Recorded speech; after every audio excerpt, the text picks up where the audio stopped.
You've seen him all over the Daily Show. You've seen him on YouTube. I want y'all to put your hands together, put your hands together, put your hands together. Give it up for Josh Johnson.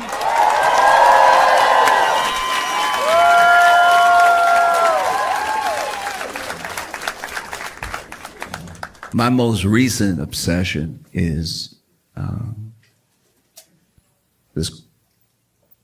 this court case, this lawsuit against Cardi B.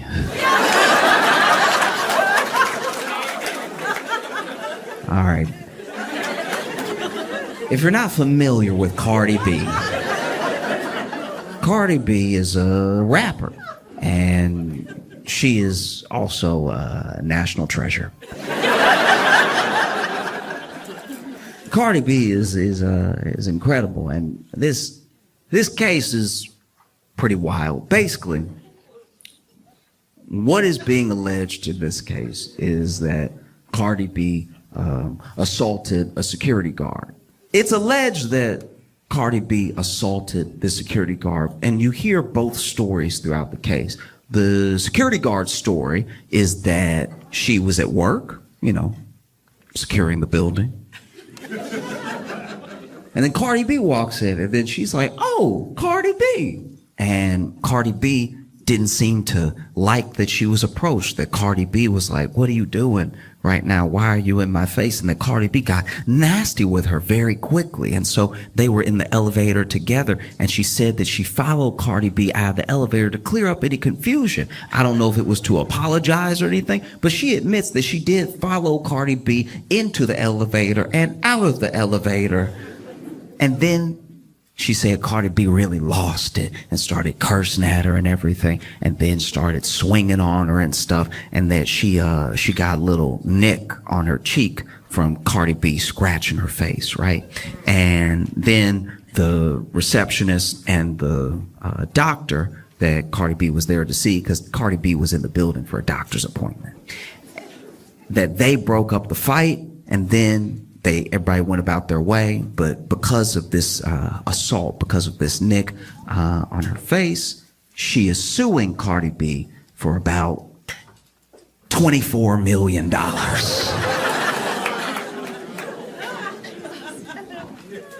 I'll tell you right now, for $24 million, Cardi B could cut up my whole leg, okay? If Cardi B chopped up my leg and gave it back to me in a bucket, I would be like, "You'll be hearing from my lawyer."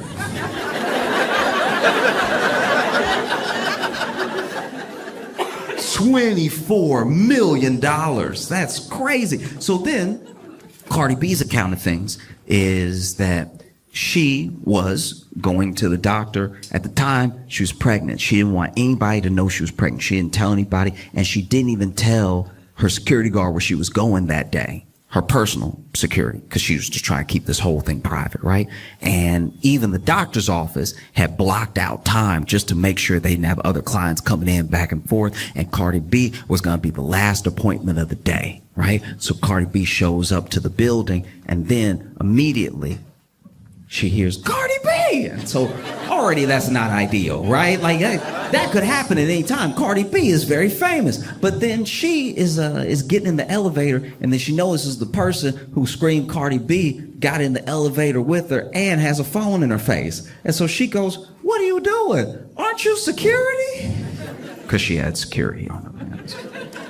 And then she's talking to her while she's in the elevator, and then she exits the elevator, and she says she can still feel this person behind her. So then she turns around, she's like, "Hey, what are you doing? Why are you recording me? You gotta get out of my face. I'm trying to go to the doctor." And then that's when the person who was recording her, the security guard, got real angry and was like, "I could do what I want. It's my phone. This is my building," which is a misunderstanding of what security is.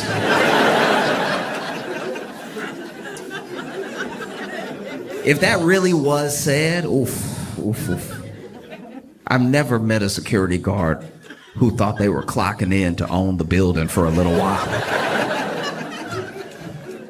But then they got into what Cardi B says was only a verbal altercation. There was the receptionist and the doctor that came into, I guess, the hallway to break things up. But she said, I didn't touch her, she didn't touch me, so I didn't really think of it again, you know? Because if you don't know Cardi B, you should at least know that she's used to verbal altercations. I'm sure they don't stick with her. She was on Love and Hip Hop. And so then she just sort of goes about her life, and then she gets hit with this $24 million lawsuit. This whole thing, to me, just my opinion, but this whole thing feels like when that dude tried to sue Gwyneth Paltrow for millions. Remember that dude, Gwyneth Paltrow, if you weren't familiar with this, basically Gwyneth Paltrow went skiing one time, and then this other dude went skiing, and I don't know exactly how it went down, but I guess they bumped into each other at some point, and then the guy got up and he was like, wow, you're Gwyneth Paltrow.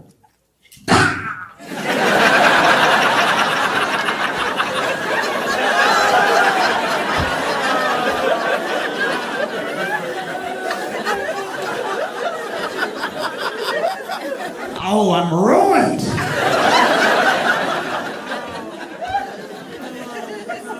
No, because this is the thing.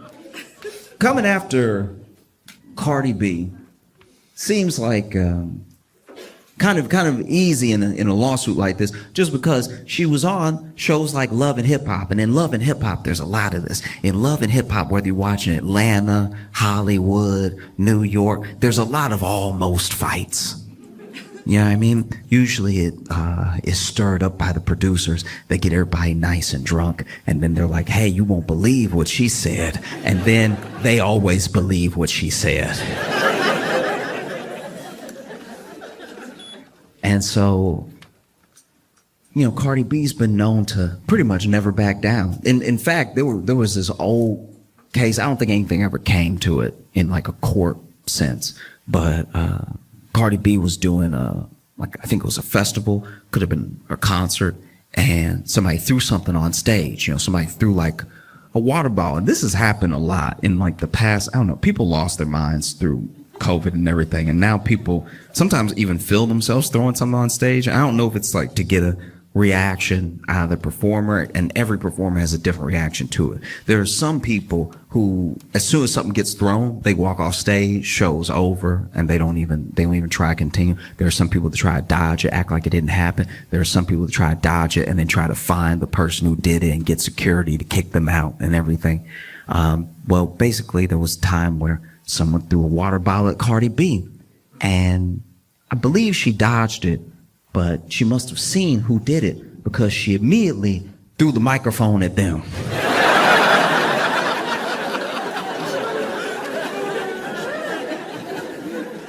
They probably thought Cardi B was gonna be some easy pickings. They were like, I'll throw my water bottle now. She's clearly unarmed.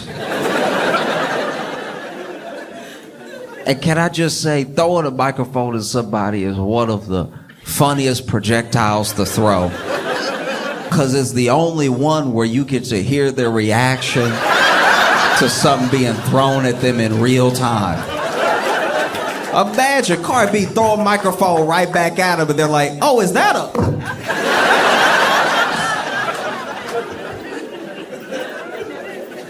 Last thing the crowd hears before the show ends is, whoa, watch out!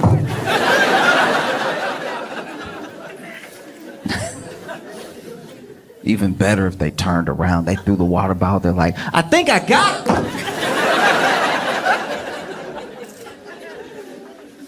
And so, well, they had this court case, and I don't know. Cardi B better than me. If I were me, I'd be losing my mind right now. $24 million for... that's what she's alleged. Like, the security guard is alleging $24 million. I don't even think I got $24 million worth of head. I think even if I was in a horrific accident, I'd probably only get like 10, maybe. And that's with half the head missing. $24 million just feels insane. And so, they go to court, and Cardi B's got a lawyer, security guard's got a lawyer, and security guard's lawyer does seem bad at this. I don't know the law. I'm not a lawyer. I don't even know some of the stuff they're saying. When they get into like the real nitty gritty, like the weedsiness of the law, I don't know what's happening, right? All I know from all my hours of watching Law and Order is that if you're a lawyer and you're talking in court, you're talking, right? And then the other side keeps saying objection, and then the judge keeps saying sustain, you're not exactly doing well. And that's what's been happening this entire trial. The judge basically sustaining the whole thing. Like, this lawyer for the security guard keep withdrawing his own questions mid-question because he can feel a sustain coming. And like some of the questions don't have anything to do with anything. It's one thing if you're badgering the witness or you're really trying to like rile them up and get them to admit something, you try and catch them in a lie or something like that. It doesn't even feel like that's what's happening. This dude will just be asking questions that have nothing to do with anything or the case. It feels like he's just a Cardi B fan. The amount of times that Cardi B's lawyers have had to say objection, relevance is astounding. He's asking her all sorts of questions. At one point, though, he gets back on track and he asks Cardi B, you're saying that you felt threatened by my client. The security guard says, client, you saying you feel threatened by my client. I'm wondering why you feel so threatened. What was the issue? What was the issue? And then Cardi B says, I was pregnant and she's coming at me. I think she wants to beat me up and I'm pregnant. Hello? Hello? And then he goes, hello, hello.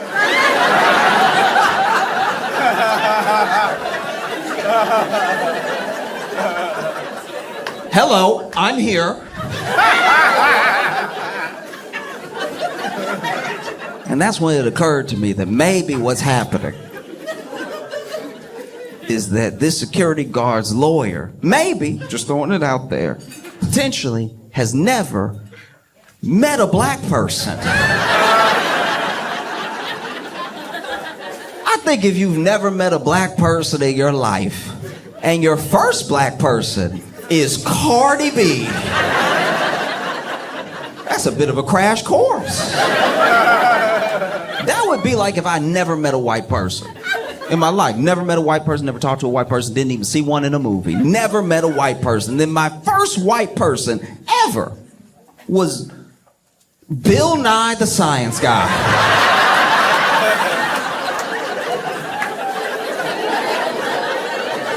I think I might be walking away with some incorrect assumptions about white people. I think I go back home and tell all my friends and family, oh yeah, white people, they love space. No, they got a bunch of facts about turtles ready at the hip. Oh, and they love bow ties. Can't stop them from wearing a bow tie.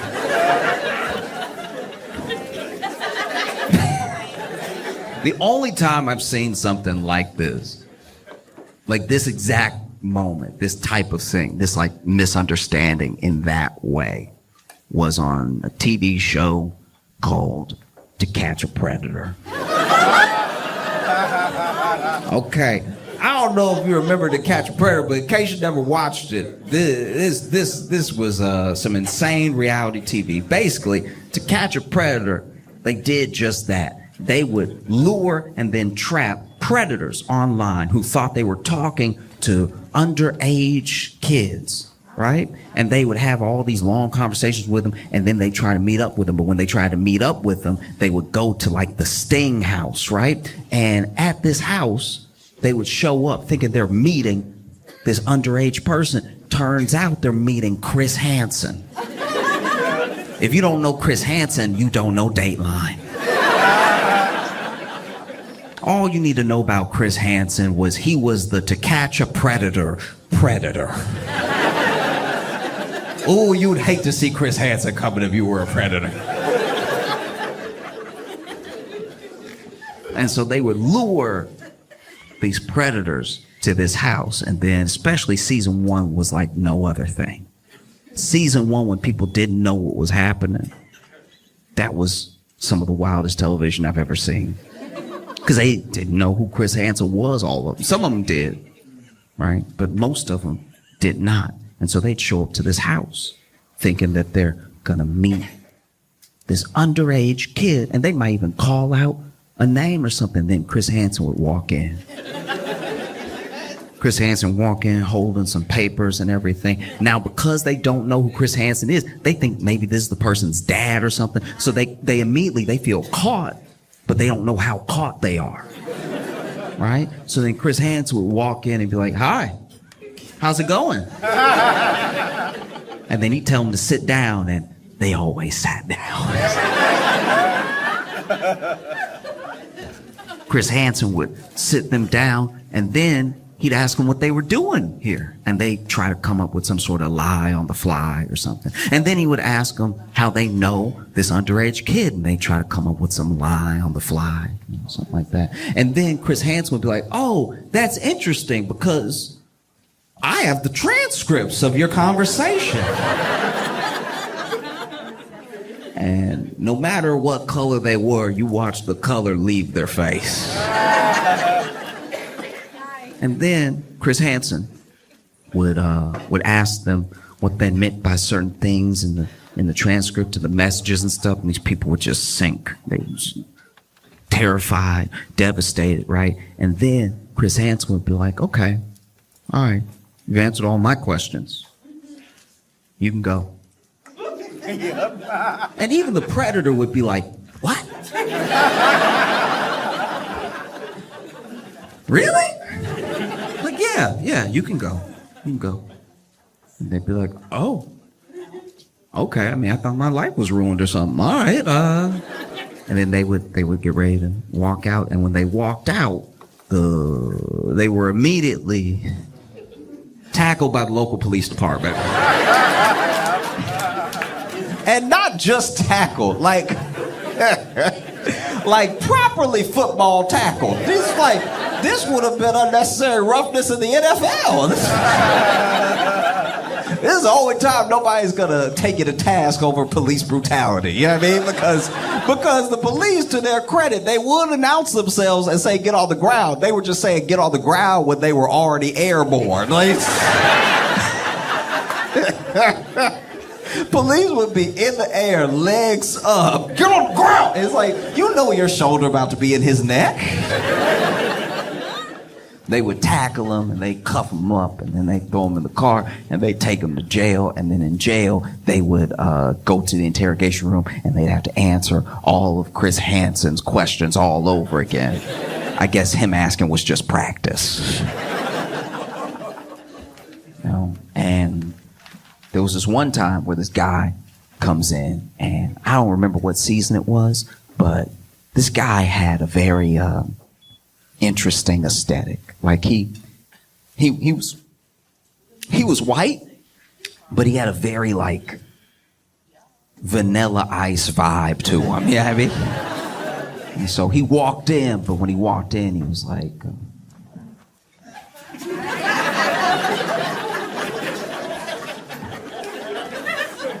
Chris Hansen walked in, and then when Chris Hansen walked in and told him to sit down, he was like, I.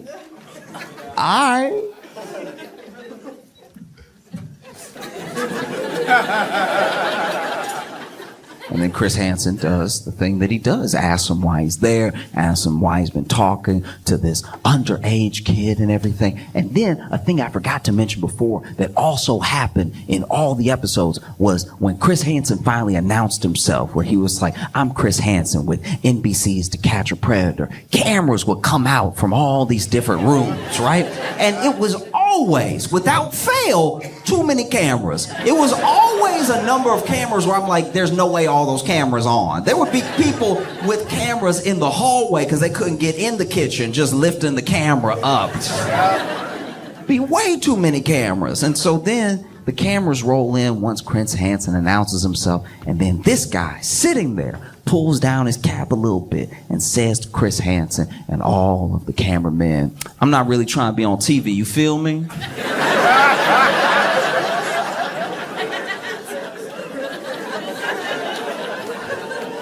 Repeats it. "I'm not really trying to be on TV, you feel me? You feel me? You feel me?" And Chris Hansen, without missing a beat, this man says, "I'm not really trying to be on TV, you feel me?" And Chris Hansen says, "Yes, we are filming."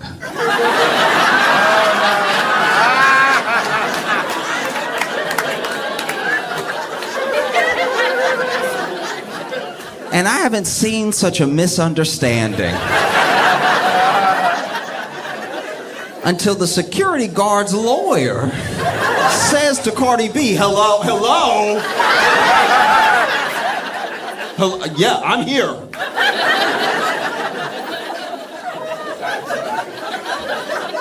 That man lucky. That man lucky. Cardi B at no point in her testimony hit him with a like that. That would have broken his brain. That would have ruined his life. He would have bent his knees. Oh!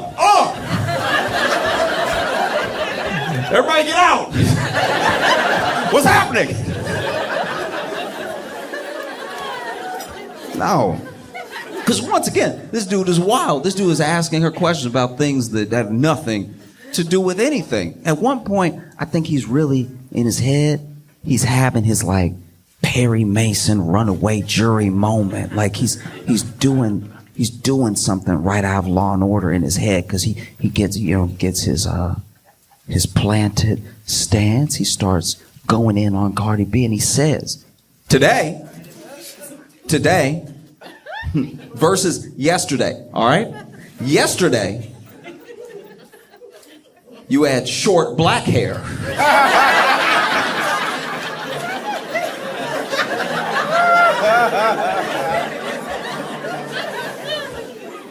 Today, it's long blonde hair.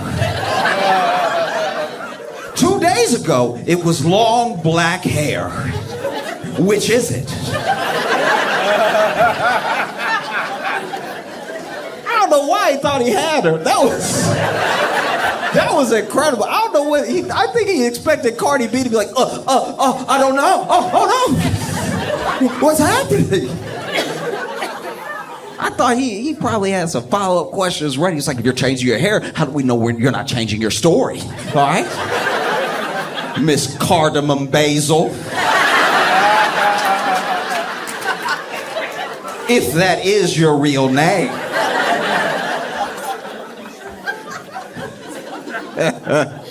And Cardi B just laughed it off. She was like, they're wigs. Like, what do you want me to do?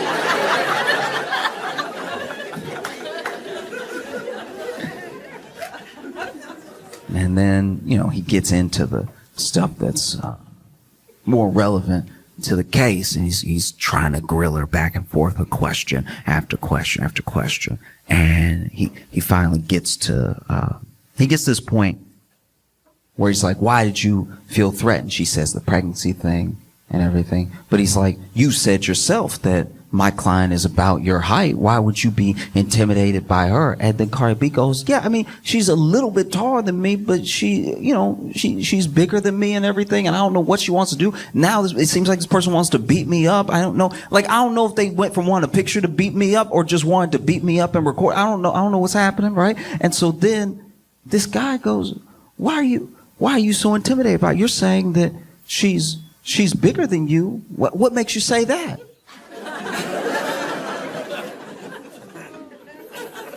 And then Cardi B goes,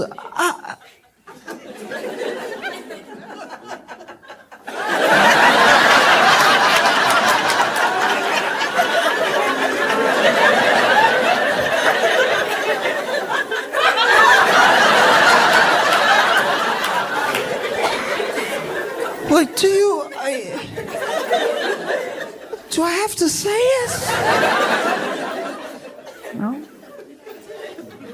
And then he's like, are you calling my client fat? Are you calling my client fat? All right? Did you call her fat that day? In fact, you called her fat that day, didn't you? And then Cardi B is like, no, I was only calling her the B word. Like, it was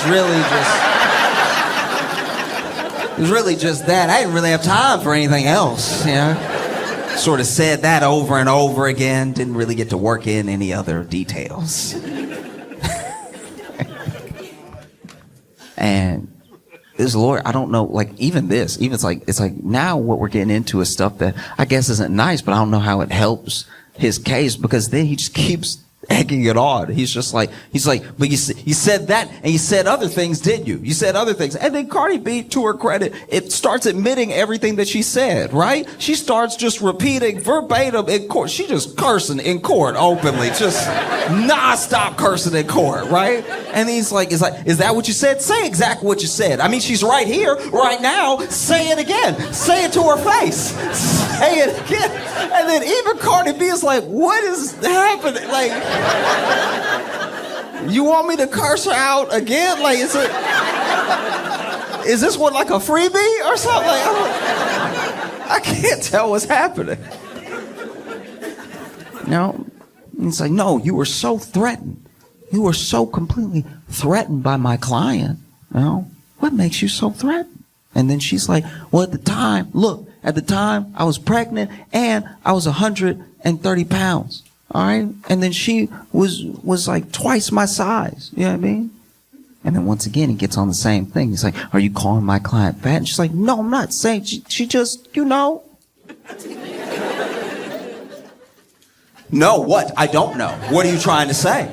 Say it. Say what you want to say. There's no harm here. Say it. She's security heavy.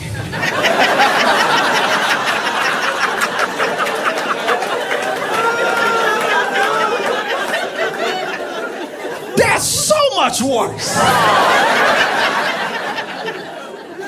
And this man keeps going. He's like, what do you mean security heavy? What are you trying to say? She's security heavy. What does that even mean? And Cardi B is like, you know, she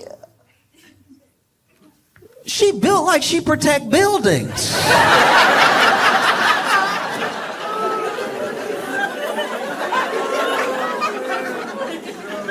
If it were me and I was Cardi B, I'd probably be sitting there furious. Cardi B better than me, you know?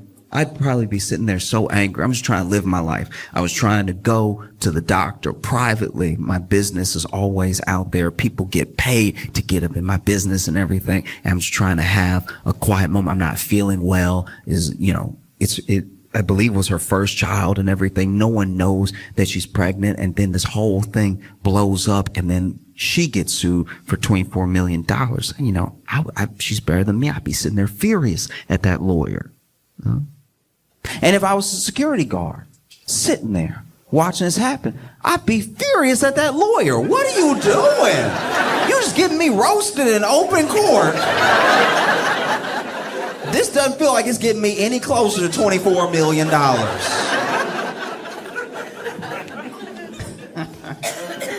Oh.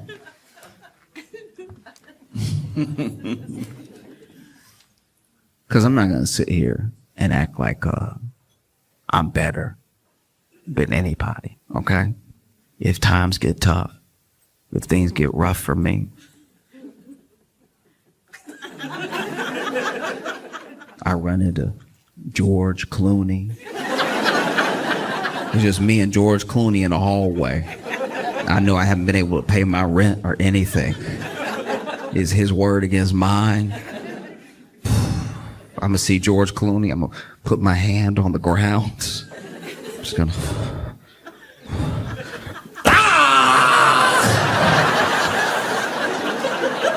Look at what George Clooney did to me.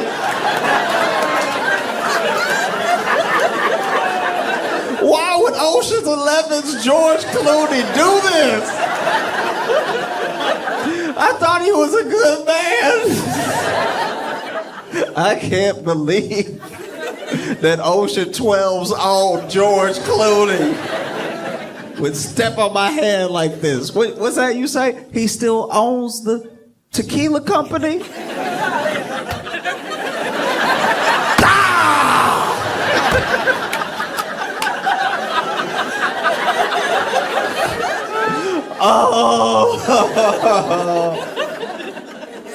Oh no.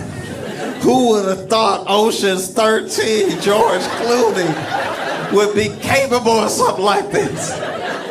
I thought he'd be president one day. Nah, easily. Easily. It doesn't have to be George Clooney. I don't even need, like, A-list. I really don't. If I see Neil deGrasse Tyson, times are tough, I run into Neil deGrasse Tyson, I'm throwing a bowling ball straight in the air and catching it with my head. I was like, oh no! I can't believe Neil deGrasse Tyson did one of Newton's laws of motion to me.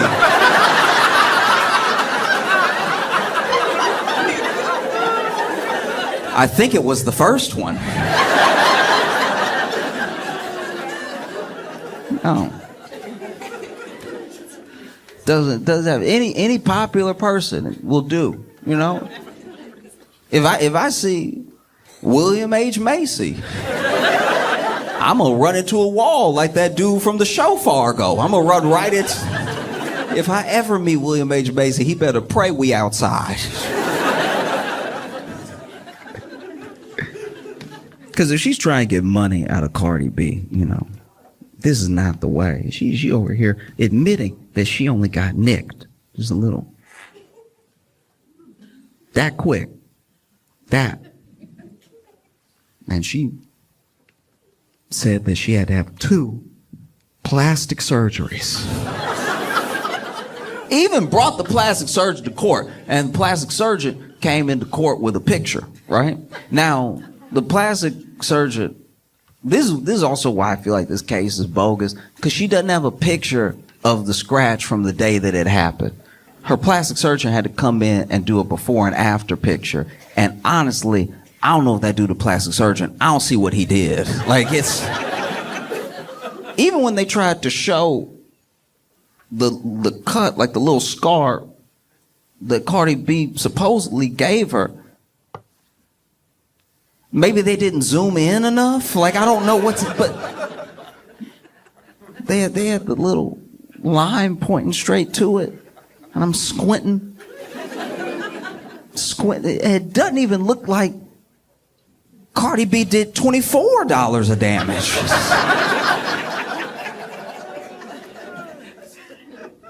Oh, you try and get money out of Cardi B. This is not the way to do it. All you got to do is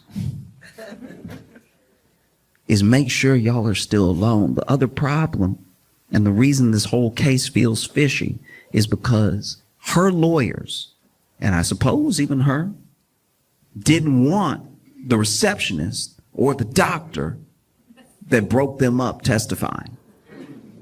That seems suspicious. If I got $24 billion worth of damage done to me, I'd call everybody who was within earshot. You know what I mean? Oh, you heard me. You remember? I was like, oh no, $24 million just fell out of my face, right?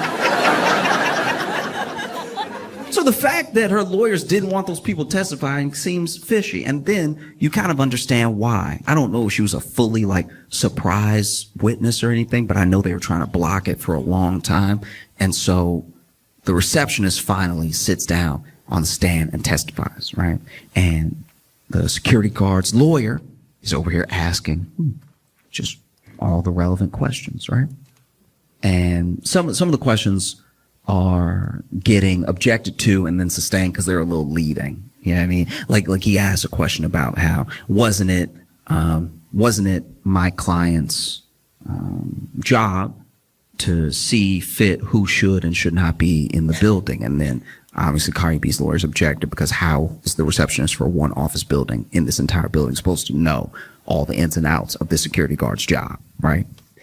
And they get to this moment where the receptionist comes out because she says that she heard a commotion, and she gets out there and Cardi B is up against a wall like this, like back up against the wall, and security guard is yelling in her face, right?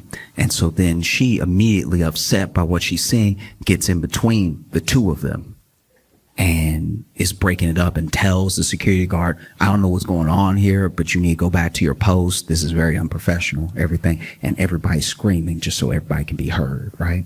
And the lawyer gets excited. He's like, and so do you think that this could be the moment that Cardi B scratched my client's face? And then the receptionist goes, actually, I'm really the only one that got hit out of the both of them. Like, you know, you try to be a good Samaritan, but... And not only does she say that she's like the only one that got hit between them, but she got a scratch on her face, a scratch that bled, and a scratch on her face that bled that came from the security guard. You could tell the lawyer's out here panicking. He's...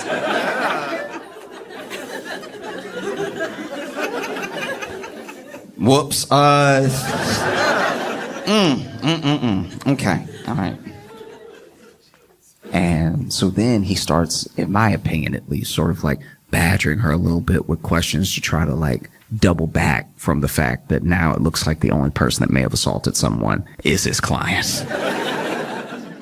And so he then says, he's like, yes, but you also weren't there the entire time, so you didn't witness the entire altercation. Maybe Cardi B spit on my client before you got there. Maybe she scratched her face before you got there, but you got there and you broke it up and you say that you didn't see anything. But maybe something happened before you got there. You don't know. You don't know. And then the receptionist was like, yeah, I guess I didn't know what it was like to be there till I was there. Yes, I suppose. You got me there.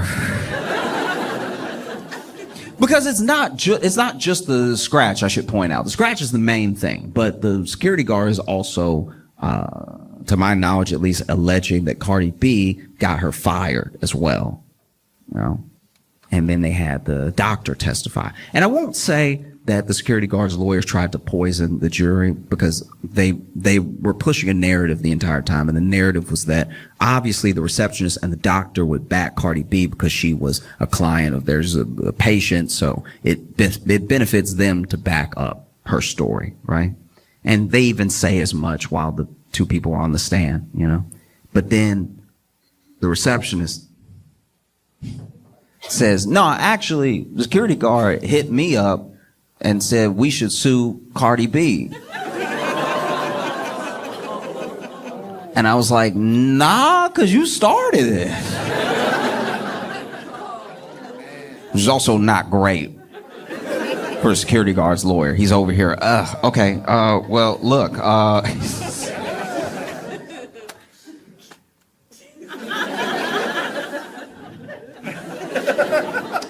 nothing further.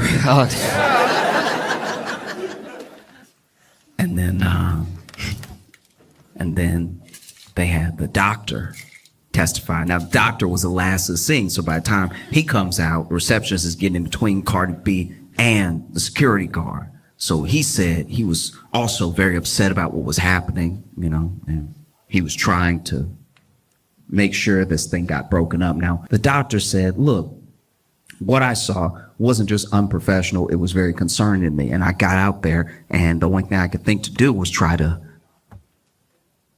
match the body language of the security guards. I don't even know what that means, but I imagine it means he ran up out there, he saw three people arguing, and he was like, hey!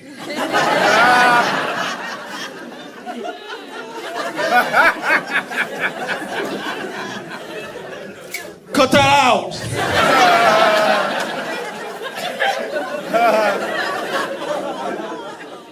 Because by his own account, it's not like he the one pulling people from people or anything. Receptionist has already broken it up and taken some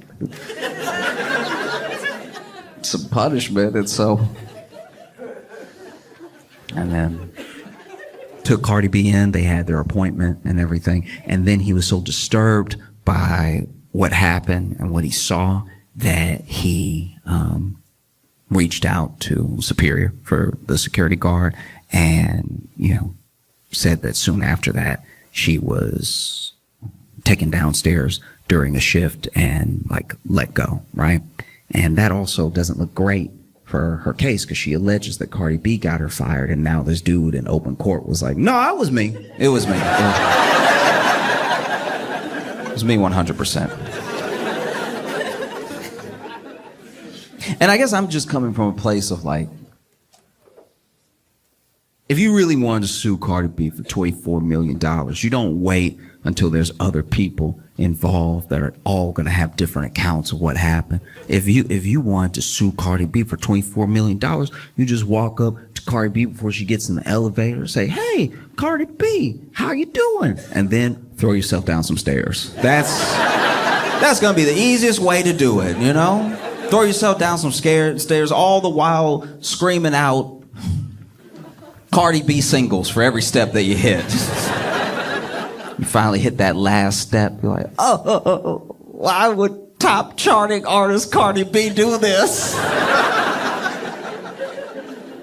Oh, she's really about that life. These are bloody shoes.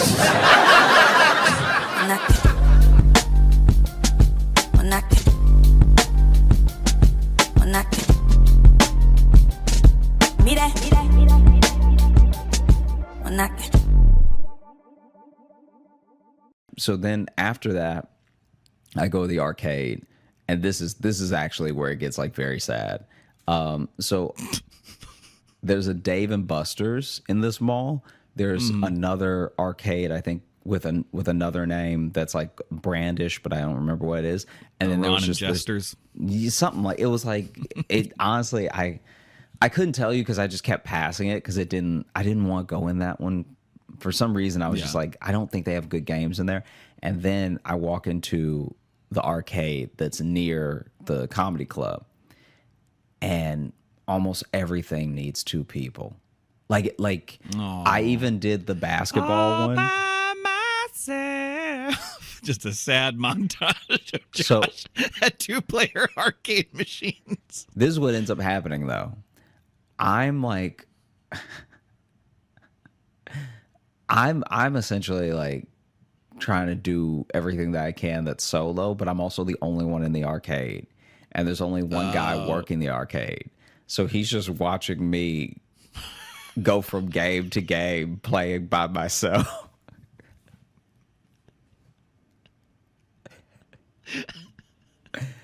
like I'm I walk in and I'm like, hey man, so how does it work? Like, do I pay you or what? And he's like, first go make some friends. yeah. First come back with people. So then I'm like, hey, how does it work? Do I pay you or what? And he's like, you can if you want, but there's a machine over there that just, it's a card that you load and stuff. And starts explaining to me. So it works just like Dave and Buster's. Yeah. Anyway, I'm like... I'm playing the basketball one where the rim just keeps like going forward and backwards. And I get in one. Like in the entire round, I get in one basket because like my aim just every time was off because I was trying to guess where the rim would go. And then every time I try to play again, it says waiting for more players, and it makes me wait for 30 seconds. Just to remind me that I'm by myself. Yeah. Yeah. Surely no one would play this alone. Yeah. Let your friends tag in. Yeah. That's why there's another basketball goal right next to this one, because it's supposed to be a competitive game.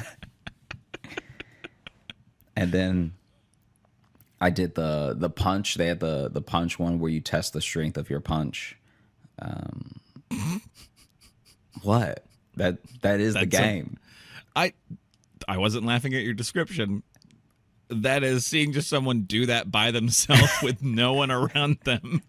Yeah. It's just I probably like, look slow. Like here's a lonely, angry man who wanted to just punch something. It would be funny if that dude was filming me and he's just like Incel's Day Out. It's just me at the arcade. Just punching the knockout machine. I just wanted to say 999 so bad. And even though I'm getting angrier, I can't seem to punch harder. Oh, it's going to be hard not to title this one Incel Stay Out.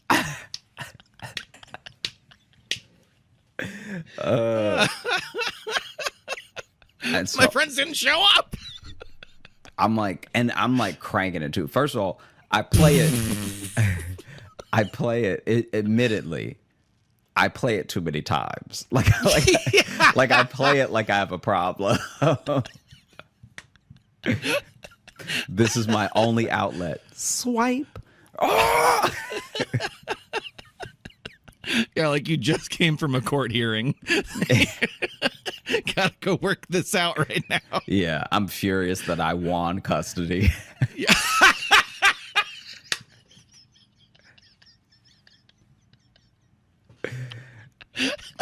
Yeah, like the kids in the car. Kids in the car. Bump. How do I keep still getting like halfway? I'm so mad. I should be knocking this thing through the roof. So, Oh man.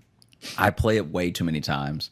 And then there's air hockey, and I had a moment of silence for how I would have dusted your ass if you had been there. And Yeah, I mean, when you're by yourself, you can really have fantasies like that because you wouldn't have to face reality. kid, let me tell you, all right? I would have sunned you, okay? I would have beat you so bad that I would have had to buy you the baseball cap with the fan on top. All right? You would have played that punch machine way more times to work out the frustration from getting your ass ruined. No.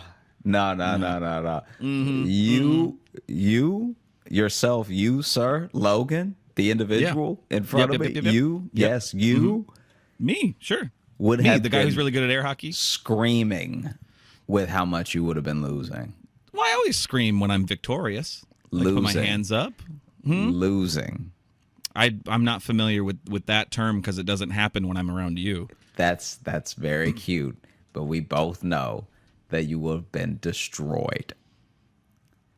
Anyway. Okay. I'm just saying you were lucky you were by yourself. Anyway. I know you were I know you're sounding sad, but you were very lucky to be alone in this situation. Otherwise, I would have ruined your day. Continue. You would have ruined nothing. My day would have been made from seeing the tears stream through your beard onto the wispy air of that table, watching your tears float like an air hockey puck. So then I must have been there for like an hour because people finally start showing up, and it just makes it worse. Like, because before I just had to worry about the guy manning the place watching me, being like, "Wow, he's really by himself." And if you think it's sad to be by He's yourself, not happy about it. in an arcade, like the whole of an arcade just to yourself seems like a dream until you realize how many games need another person. So then the only thing, Especially like a mall arcade, because it's not like old cabinets. It's like it's those social games. It's not just like, oh, there's a Galaga. It's not that. It's not like a throwback barcade kind of thing. Exactly. And so basically the only thing sadder than being at the arcade by yourself is reloading the card to play more games by yourself. Where you have to reload the card. I gotta put more money on this card so I can punch this thing more. I'm telling you, I had to reload the card 3 times because I kept running out of credits. And it feels crazy initially to be like, oh yeah, let me put $50 on this card. Because in your mind, you're like by yourself. You're like, why would I ever spend that much money? Whatever. But then you spend 10, and then you're like, you run out, but it's only been 10 minutes. So then you get another 10. How much money did you spend it? Did you put 50 on first and then had to reload after that? No, I kept putting too Okay. little. Oh, okay. Because the way you said it, I got worried for a second that you spent like $150 No. at this arcade by yourself. No. I spent at first I got $10 because I also didn't know how much everything would cost.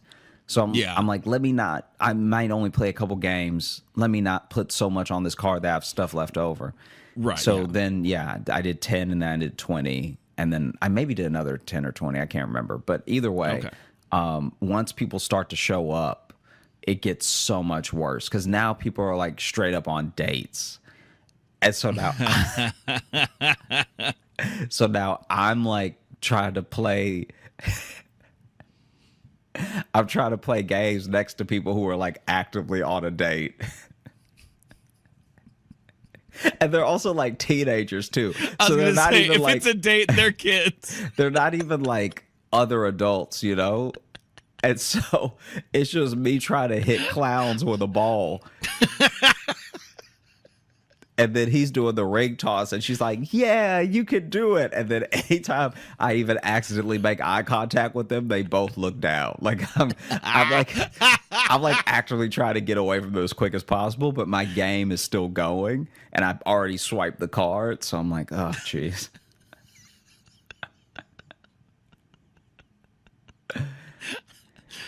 And it's also not a big arcade. This arcade is like 2 rooms. So then there's like so everyone sees you at all times. Yeah, everyone sees you the whole time. And so then I got on this motorcycle one where they don't explain the game at all. So I'm on the motorcycle and they have the throttle, but they didn't what's the thing that you grip that's like, so you have both handles, one has a throttle, and then there's a little thing that you clutch. Is it the clutch? There's like the brake one. The brake, okay, yeah. One of the other, there's usually like a little clutch, like switch or whatever, but it's not like the handlebar. I think. I don't know motorcycles that well. Don't leave a comment. I don't care. I played the entire thing without using the brakes once, so I kept crashing because I didn't. I would throttle less, but that's not the same as braking. So then I was just crashing horribly, and I'm swinging because it was one of the ones you can lean with.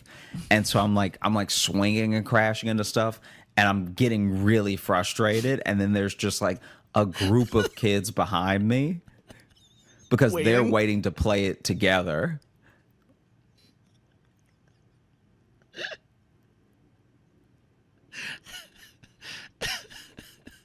It was horrible. It like you get off and go to the punch game again. Ah! Honestly, it was like, so then I did play the punch game after that because I was like, at least this one you're supposed to like do alone and like no one can judge you and stuff. No, that second part's not true. That second part's not true of that game. And so then I played that one a few too many extra times with witnesses there. And Jesus, John. And then it was actually kind of funny because when I started playing this other game, remember when we went to the arcade? This would have been years ago, I guess. But there was that drop game where you drop the balls into the cups and you try to get all 50 balls into the 50 cups as they rotate. I don't know if I remember that game. Do you remember this? It's like you hit a button and the ball drops per time you hit the button. Oh, that's right. Yeah.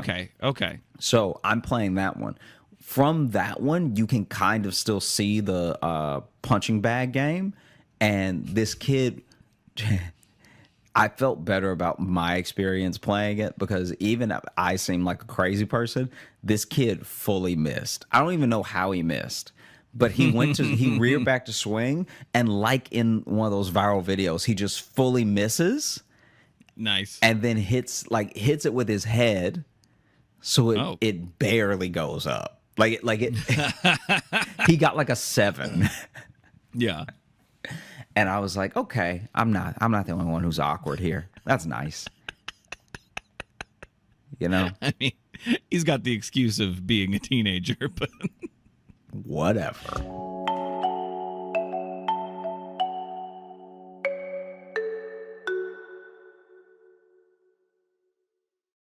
Who here lives here, by the way? Who here lives in New York? All right. I am not from here. I moved here, and I grew up in Louisiana, which, you know, do y'all remember the first time that y'all had to hardcore ignore a person here? You know what I'm talking about? Where you're just like, I cannot engage with this individual. No good can come of it. Because I remember I grew up in Louisiana, very like hospitable place, taught to be very polite. I moved here from Chicago, even more Midwest, nice and everything. So I moved to the city unprepared. I showed up making eye contact. I was over here smiling in people's face like, hey, how's it going? Just every day. It took me 3 weeks to ignore my first person, all right? That's too long. Living in New York is a boxing lesson you have to teach yourself. You know, just after a couple weeks, I was like, all right, tuck the chin, shoulders out, make a Philly shell. Stay ready. I'll never forget it.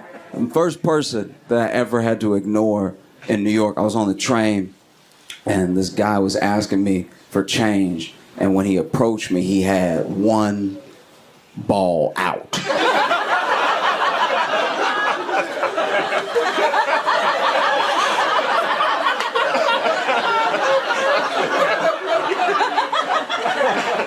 That's a rough approach, all right? Because I'm not gonna lie, one ball out, I don't even recognize it right away. Like that as someone with balls, if I don't see the whole package, I'm like, that's alien. He walked up looking like a monster. I was like, I wish I had a gun right now. That's insane. I was so upset, and he walked out, so then I was looking at my phone, right? And the worst part is that I'm sitting down and he's standing up. So the ball is in my peripheral, all right? It's right there. There's no escaping. And it's just, he too close for me to look harder at my phone. It's like the top right of my vision is fucked right now, okay? And so I can't look away. There's no looking away. And he's talking, he's like, come on, man. I know you hear me, man. And then I'm just like, no, just ignore him and he'll go away. Just look at your phone harder and he'll move on, right? And then he starts getting upset. He's like, come on, I know you hear me, man. But the more upset he gets, the more animated he gets. And the more animated he gets, the more he's moving. So now the ball is bouncing. The ball is bouncing up and down. This man is dribbling in my face. And I'm just looking at my phone, and I'm just like, just ignore him. He'll go away. And this is the thing. I didn't cry. I did not cry. I just didn't not cry. Like, I did start to tear up eventually, and my vision got blurry. Because this is the thing. There's no science behind what I'm saying. I'm just telling you what I saw when I saw it out of the corner of my eye. I didn't want to see it. So it's not even like something I'm trying to relate. It's just, every time he bounced, it felt like the ball got longer. And I was... That's just so exciting. So then I'm tearing up, and then he still is getting madder and madder. He's like, hey, you can't just sit there. I'm a human being. You can't just ignore me, dog. And he's like bouncing around. And honestly, I'm not gonna lie. He yelled at me for so many stops. I genuinely started to pray. And that's not a prayer you think you'll have to pray in a place that's not prison. You know what I mean? Like, I was just sitting there like, I don't know, I don't deserve this, Lord. I've been a good and faithful servant. All right, this is crazy right now. And then he was like, you know what? Screw you, man. I'm done with this. And he goes to turn around, but he's still clearly upset. He's still very mad. And so then, even as he turns around, he's like, and another thing. And then the ball swung. And I was like, sir, you're going to need to kill one of us, all right? Unacceptable. It does feel weird. I don't know if y'all feel this way, but it feels like nothing is actually viral anymore. Like, there's not a shared experience as much on the internet anymore. Like, you'll see something that interests you and it has 2 million views, and then you go to talk to people about it and no one has seen it. Isn't that crazy? Like, your internet is tailored so much to you, so deeply, that it's just your whole experience, which is what, 2 million is a lot of views. That means either a lot of people watched it or some very passionate people watched it a lot of times. I'll tell you my favorite video, because I'm sure you haven't seen it. It's only got 2 million views. So my favorite video this week is a white woman in it. Probably my favorite white woman of the week as well, because she walks in to this police station with a gun. Right? Already very good, right? Already gripping. So then she walks in with the gun, and it must be late because there's no cops around, right? But then there's this receptionist, like, desk and glass, and she just starts beating on the glass with the gun, just beating on the glass nonstop, okay? And then I guess a cop finally comes towards the glass and she's like, bam, bam, right? And then he moves out of the way and then she's just walking around and she's got the gun. I should point something out. The whole time, the whole clip, she's holding the gun like this. Like it's the wildest gun position I've ever seen. No wonder she didn't hit anybody, because it's just like this the whole time. And she's walking back and forth with the gun like this. Every once in a while she like bam, bam. And then my favorite part is she sits down and crosses her legs, puts the gun down, pulls out what I think is a thermos, takes a couple glugs, puts it back down, gets up with the gun, bam, bam, bam, and then, police tase her and tackle her, and it's all settled. Now, the reason that I'm so obsessed with this video is that there's no sound. So I don't know what she's yelling about. I don't know what any of this is about. I don't know what was said or anything. So then I had to insert it for myself. The video has 2 million views, and I think I am 1.9 million of those views. I think I've not been able to stop watching, because this is my thing. White women are so helpful, especially to the police. So I feel like she just walked in and was like, hello? I found a gun. I found this gun outside, and is anyone here? Hello? Hello? I can't, I'm trying to return it. Is that my gun? And the cop walked up and she was like, bam! Oh no! Because he startled her and she had a gun. And just like a cop when he gets startled and he shoots. And so they're just like, I'm sorry, I didn't mean to do it. Oh my God, this is so stressful. Oh my God, I love rosé. Anyway, does anyone want this gun? And then they tase her and they tackle her. And then even as they're picking her back up, she's like, it's not even my gun. You guys should be more responsible. You weren't kidding. No, I'm not kidding. Dude, yes. When your phones get out of jail, you need to watch this video. I'm not even kidding right now. If we could only put it up. It's genuinely insane. I'm so glad you looked it up right now, because some of y'all are looking at me like a white woman would never walk into a police station with a gun. Yeah, no, I'm telling you exactly what happened. This is crazy. And she walks in, she's like, hello, bam, bam, bam. Thank you for looking it up. This is like, some of y'all just, wow. You looked me in my eye like, I know a lie when I hear one.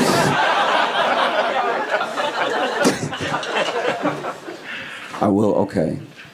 You know what's actually crazy? I thought about this weekend. You know what I've never done at all in my life? And I had to really think about it. Never once in my life have I Googled Jada Pinkett Smith.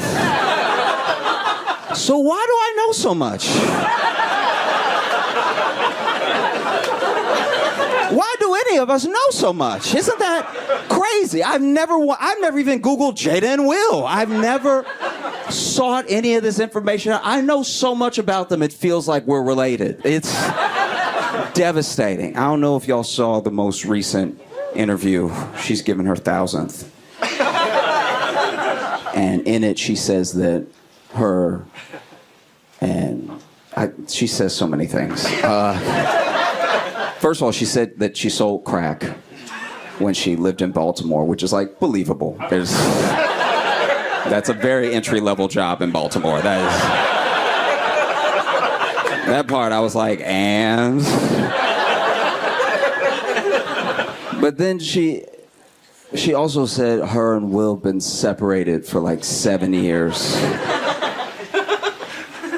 Which what? She also said that Tupac is her soulmate. It's like she's going out of her way to hurt Will's feelings now. This is really insane. Tupac is your soulmate. You've been married for decades. My soulmate's a guy from the 90s. And the more I think about it, and the more I listen to Jada talk, the more that I'm convinced that Tupac died to get away from her. I feel like...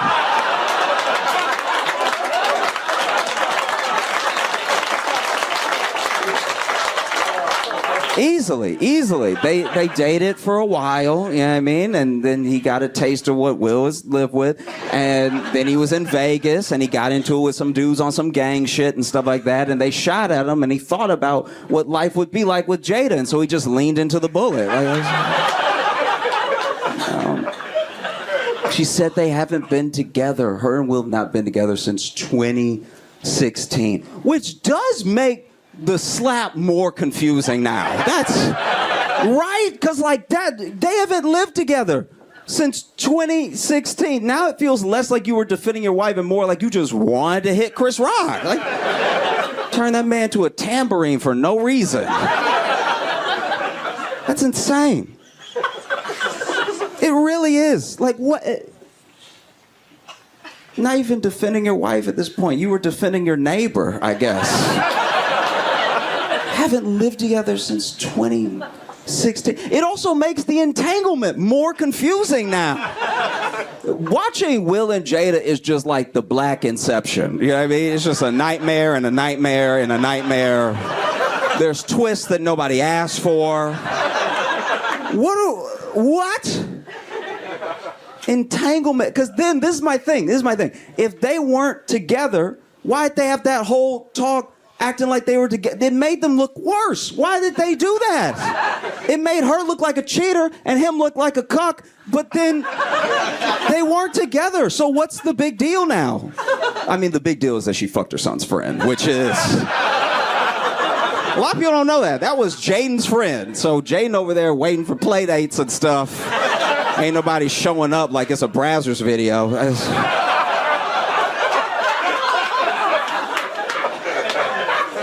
It's so chaotic.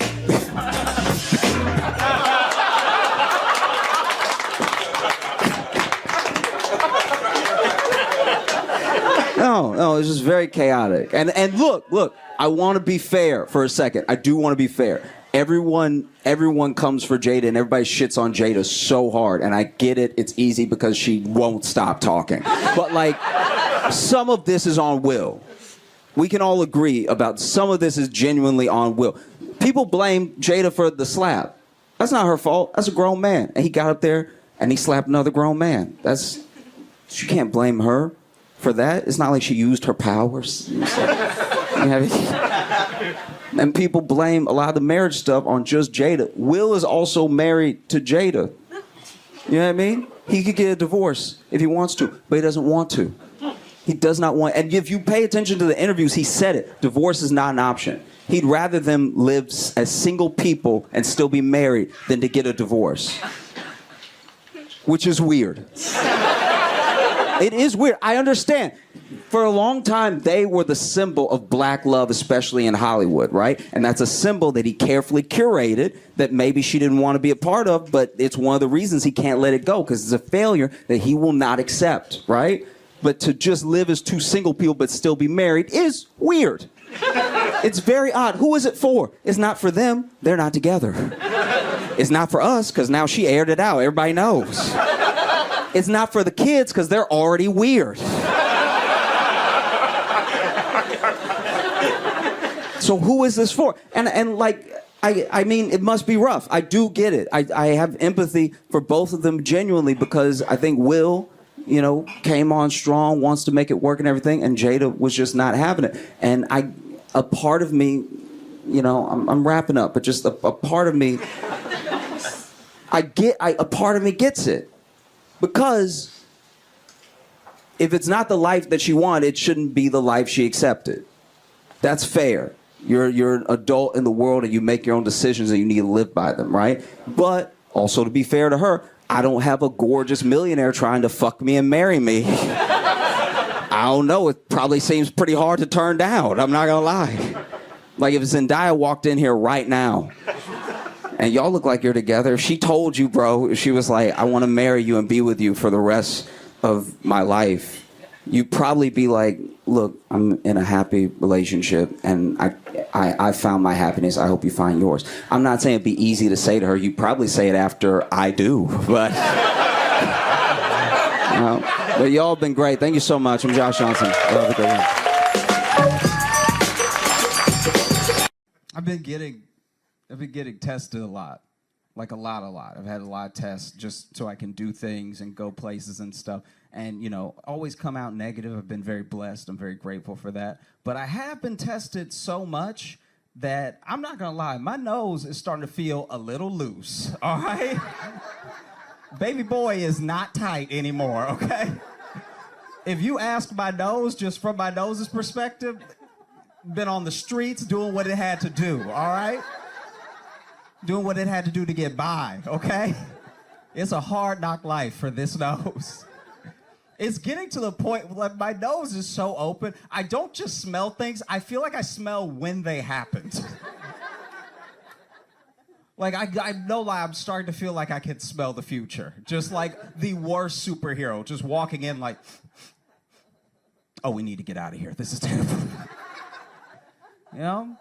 I had one test. This is insane. I had one test where they stuck it so far up my nose, I fainted. Right, so I just passed out, and I don't know what it was. Like, it was almost like she stuck it up so far that she hit the off switch on my brain. Because then I wake up, test is still hanging out of my nose. Right, I wake up like maybe 10 seconds later, and she's gone. And then she walks back in. And I'm like, "You left me?" And she was like, "I had to go get a doctor because I thought I killed you." This has never happened before. That's why I've given up on being an alpha, you know? Because I faint too much for a black guy. I really do. I faint a lot, and no one faints well. You know what I mean? Like, no guy has ever been standing there crossed-armed and then, like, tipped over. Like, I melt, you know what I mean? And I hit my head hard. Like, when I faint, I hit my head so hard that people look at me different when I wake up. You know, because I even had an instance where I saw my friend who was running and he tripped and he fell and he messed up his arm really bad. Like, it wasn't just bloody, it was like an anatomy lesson. Like, I could see through his arm. So I appropriately fainted where I stood, all right? But instead of just like tipping over, I guess my legs were too far apart, so then my knees buckled, but then they opened again under the weight of my hips. So then I just sort of twerked myself down until I rested on the ground. So yeah, I faint. Hey, thanks so much for watching. Please like and subscribe, hit the notification bell, and tell a friend. That would be a huge help if you tell people about it. Sharing is great. There's like a share button, but if you tell people, they might click on it.